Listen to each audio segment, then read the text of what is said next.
বাতাস এসেছিল, মিজান ভাই তখন আমাদেরকে বলে নাই, ঠিক আছে, আমরা ভয় পাবো বলে। হ্যাঁ ভয় পাবো বলে। আপার রাস্তা হচ্ছে এইটা, আমরা এটা ধরেন 2020 সালের ঘটনা।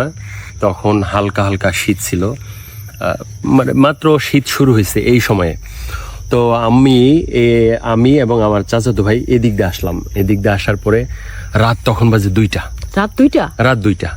রাত 2টার সময় আমি জানি না, ও বলতেছে চলেন যাই আমরা আরেকটা বানার ওখানে যাব। কেন আসছিলেন এত রাতে?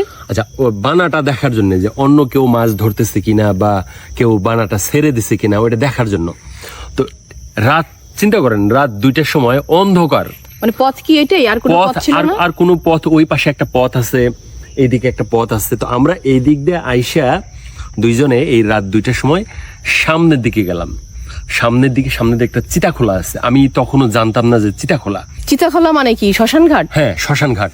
চিতাখোলা মানে শ্মশান ঘাট, যেখানে হিন্দুদের ওই যে দাহ করা হয় মৃতদেহ। হ্যাঁ, তো সেখান দিয়ে আমি জানি না, কিন্তু রাত 2টার সময় আমি এদিক দিয়ে যাইতেছি। তো যাওয়ার ফাঁকে ও লাস্টেও আমাকে বলছে, ভাই কোন দিক দিয়ে আসলেন জানেন? আমি বললাম কোন দিক দিয়ে? কয় চিতাখোলার মাঝখানে। এবং কসকে তুই আগে কবি না এখানে আসছি কেন আমরা, বলো তো? আজকে মিজান ভাই আমাদের ভূত দেখাবে। হ্যাঁ, আসলে যেদিনকে আমরা যে কাঁঠাল খাওয়ার এটা করলাম ভিডিওটা, সেই কাঁঠাল খাওয়ার ভিডিওটার সময় একটা বাতাস এসেছিল। এই যে দেখো, এখন একটা বাতাস আসছে, এরকম একটু গাছপালাগুলো নড়ছে। বাতাস এসেছিল, মিজান ভাই তখন আমাদেরকে বলে নাই, ঠিক আছে, আমরা ভয় পাবো বলে। হ্যাঁ ভয় পাবো বলে মিজান ভাই আমাদেরকে বলেন নাই কেন, যে বাতাসটা কি ছিল আসলে? বাতাসটা আসলে কিসের ছিল সেটাও আমি জানি, তবে অনুমান করতে পারছি। এখনো কিন্তু বাতাস আছে, দেখেন আশেপাশে কিন্তু গাছের পাতা নড়ে না, কিন্তু এইদিকে আপনি খেয়াল করে দেখেন গাছের পাতা কিন্তু নড়তেছে না। হ্যাঁ, একই জায়গাতে দেখেন এখানে গাছের পাতা নড়তেছে, এই পাতাটা নড়তেছে, খেয়াল করছেন? এখানে এটা নড়তেছে। কেন নড়তেছে? হয়তো বাতাসের কারণে নড়তেছে, অথবা অন্য কোনো কারণে নড়তেছে। কিন্তু ওই যে আমরা বিশ্বাস করি যে এখানে কিছু একটা আছে, হয়তো নাই। সেই হয়তো আছে বা হয়তো নাই সেইটা পরের কথা, কিন্তু আমার কথা হচ্ছে আমরা যে জিনিসটা অনুভব করতে আসছি সেইটা আমরা এখন সেই অনুভূতিটা এখান থেকে সেই কাঁঠাল গাছে ঘুরে আমরা যাই, এখন দেখি। তখন ও ছিল আমার সামনে, আমি ছিলাম পিছনে। আর আসার সময় আমি সামনে গেছি, ও পিছনে, কারণ আমার একটু ভয় কাজ করছিল।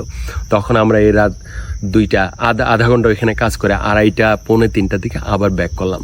আমরা ওইখানে একটা সামিয়ানা টানাইছিলাম মাছ ধরার জন্য, ওইখানে পরে ফেরত গেছিলাম রাত 3টার সময়, এই 2:30 থেকে 3টার সময়। আপনি যে ভয় পাইলেন, এটা কি এইখানে চিতাখোলা এটা জানার পর থেকে ভয়টা শুরু হলো? ভয়টা আসলে কিন্তু তখনই, যখন আপনি জানবেন যে চিতাখোলা বা হিন্দুদের দাহ করা হয় এখানে, এটা কিন্তু ভৌতিক একটা বিষয়, তাই না? এটা কিন্তু ভৌতিক বিষয়, স্বাভাবিকভাবে এটা অবশ্যই একটা ভৌতিক বিষয়।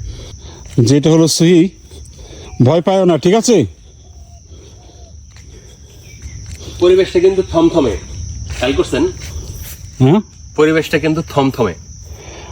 আজকে তো একটু বৃষ্টি হয়ে গেছে, দুপুরের টাইম, এটা একটু তো থমথমে হয়। বনের মধ্যে শব্দ কম, ঝিঝি পোকা ছাড়া শব্দ নেই। সুই, তোমার কি মনে হচ্ছে থমথমে? থমথমে মনে হচ্ছে? বনের ভেতরে তো ওইখানে নির্জন, একটু তো থমথমে মনে হবেই। দেখি ওরকম কোনো দমকা বাতাস আসে কিনা, তাহলে সে দমকা বাতাসের লেজ টেজ ধরে ফেলবো আমি আজকে। ওই যে সেই কাঁঠাল গাছটা, সুই মনে আছে? আমরা যে কাঁঠাল খেলাম, হ্যাঁ, যে গাছে কাঁঠাল খেয়েছিলাম।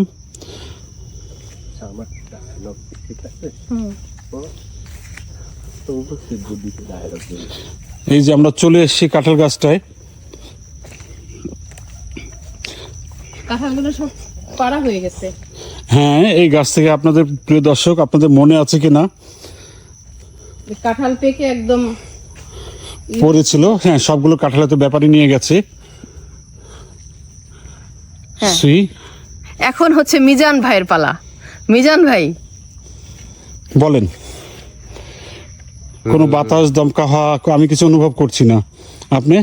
এখন ওরা কখন আসবে? ওরা কারা? ওরা হচ্ছে মামা। মামারা কখন আসবে? মামা মানে কি ভূত? মামি নাই?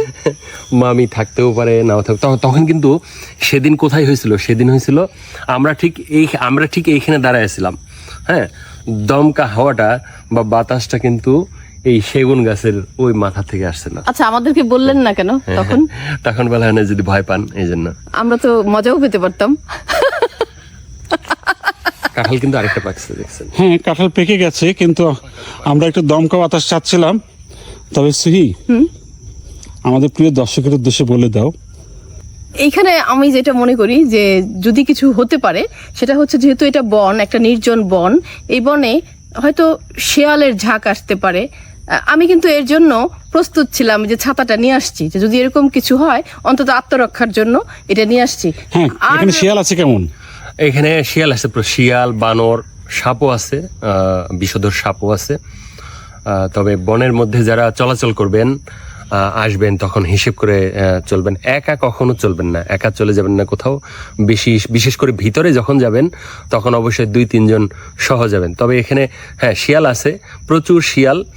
আগে এখানে প্রচুর বাঘ ছিল এবং অন্যান্য প্রাণীও ছিল, কিন্তু এখন যেহেতু মানুষের সংখ্যা বেড়ে গেছে, বনের সংখ্যা কমে গেছে, গাছগাছালির সংখ্যা কমে গেছে, এখন বন্য প্রাণী বলতে শিয়াল এবং বানর এখানে প্রচুর দেখা যায়। হ্যাঁ, মিজান ভাইয়ের সঙ্গে সুহি আমি একটা একমত যে আমরা আছি এখন গাজীপুরের শালবনে, আবার এসেছি আজকে ভূত দেখার জন্য সত্যিকার অর্থে। তা এই বনের মধ্যে আসলে একা একা না যাওয়াই ভালো। আপনি যদি আরো বাইরের থেকে আসেন সেক্ষেত্রে তো অবশ্যই না, কারণ কোথায় কি বিপদ লুকিয়ে আছে, বনের একটা ভাষা আছে না কিছুই। এবার আমরা যেটা দেখলাম যে তোমার বান্দরবনে বৃষ্টির সময় অনেকেই ট্রেকিং করতে গিয়ে দুর্ঘটনার শিকার হলো না জেনে। যে তারপরে সুন্দরবনে আমরা জানি যে সুন্দরবনেও আমরা যখন বনের ভিতরে ঢুকছি, যে আমরা ওইখানে যেও জানছি যে একদম পদে পদে, মানে পায়ে পায়ে বিপদ বনের ভেতরে। হ্যাঁ, তো মূল বিষয়টা হচ্ছে যে বনের ভাষাটা বুঝতে হবে, যেখানে যাবেন সে প্রকৃতির ভাষাটা বুঝতে হবে।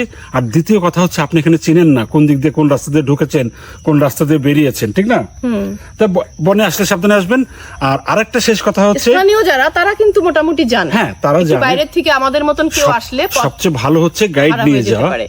আমি এখনো কোনো ওরকম দমকা বাতাসের কিছু পেলাম না, কিছু অনুভব করতে পারছি না। আমি নির্দ্বিধায় বলতে পারি আজ পর্যন্ত কেউ আমাকে ভূত দেখাতে পারেনি। এগুলি সমস্তই হচ্ছে মানুষের কল্পনা। আমারও কিন্তু ভীষণ ইচ্ছা ছিল, এর জন্য আবার আসছি এই বনের ভিতরে। যে আপনি যেহেতু বলছেন যে এখানে ভূত আছে, বা আপনি দেখছেন, আমাদের সাথে নিয়েই দেখছেন, আমাদেরকে জানান নাই আমরা ভয় পাবো বলে, এর জন্য আজকে একদম প্রস্তুত হয়ে আসছি মানসিকভাবে যে আজকে ভূত দেখবই। তবে বনের মধ্যে এসে বা সব সময়, মানে সারা জীবনে আমার যেটা মনে হয়েছে, আসলে ভূত বলে কিছুই নাই। তাহলে কি হলো? ভূত বলে কিছুই নেই, যা আছে ওটা সত্যি মানুষের মস্তিষ্কগত কল্পনা।